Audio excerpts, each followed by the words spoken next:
நேத்து ஒரு கிளைண்ட்டை மீட் பண்ணியிருந்தோம். அவர் கேட்ட ஒரு கொஸ்டினை தான் இன்னைக்கு உங்களோட ஷேர் பண்றேன். இது பொதுவா எல்லாருக்கும் இருக்க கொஸ்டின். ஸோ உங்களுக்கும் யூஸ்ஃபுல்லா இருக்கும்னு நினைக்கிறேன்.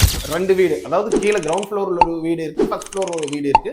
ஃபர்ஸ்ட் ஃப்ளோர்ல எனக்கு 5000 ரூபாய் கரண்ட் பில் வருது, கிரவுண்ட் ஃப்ளோர்ல 2000 ரூபாய் கரண்ட் பில் வருது. நான் 5000 ரூபாய் கரண்ட் பில் வர வீட்டுக்கு சோலார் போட்டுக்கிறேன்.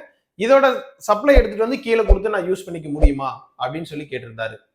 ஸோ இதுல இருக்கிற காம்ப்ளிகேஷன்ஸ் ஃபர்ஸ்ட் நம்ம புரிஞ்சுக்கணும். ஃபர்ஸ்ட் ஆஃப் ஆல், சப்சிடி அப்படின்றது இபி சர்வீஸ் நம்பர் பேஸ் பண்ணி தான் வரும். ஸோ நீங்க எந்த சர்வீஸ் நம்பரை உள்ள இன்புட்டா கொடுக்குறீங்களோ அதுல இருக்க கன்சூமர் பேர்ல தான் உங்களுக்கு சப்சிடி வரும்.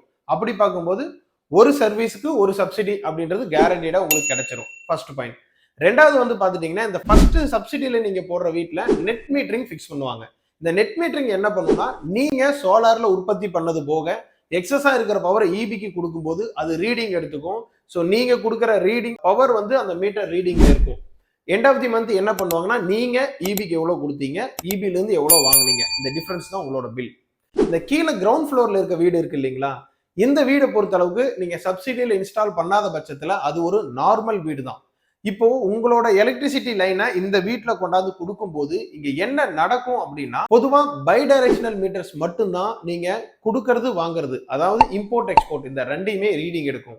யூனிடைரக்ஷனல் மீட்டர் இது எல்லாமே என்ன பண்ணுவோம்னா, இபில இருந்து நீங்க ரிசீவ் பண்ற பவரை மட்டும்தான் ரீடிங் எடுக்குமே தவிர, நீங்க இபிக்கு கொடுக்குற பட்சத்துல எக்ஸாம்பிள் ஒரு 100 யூனிட் நீங்க பை டைரக்ஷனல் மீட்டர், அதாவது நெட் மீட்டர் இல்லாத வீட்டுல 100 யூனிட் ப்ரொடக்ஷன் பண்ணி கொடுத்தீங்கன்னா 100 யூனிட் யூஸ் பண்றீங்கன்னு ரீடிங் எடுக்கும். அப்ப என்ன ஆகும்னா, உற்பத்தி பண்ணி கொடுக்கக்கூடிய யூனிட்டுக்கும் சேர்த்து நீங்க கரண்ட் பில் கட்டுற மாதிரி இருக்கும்.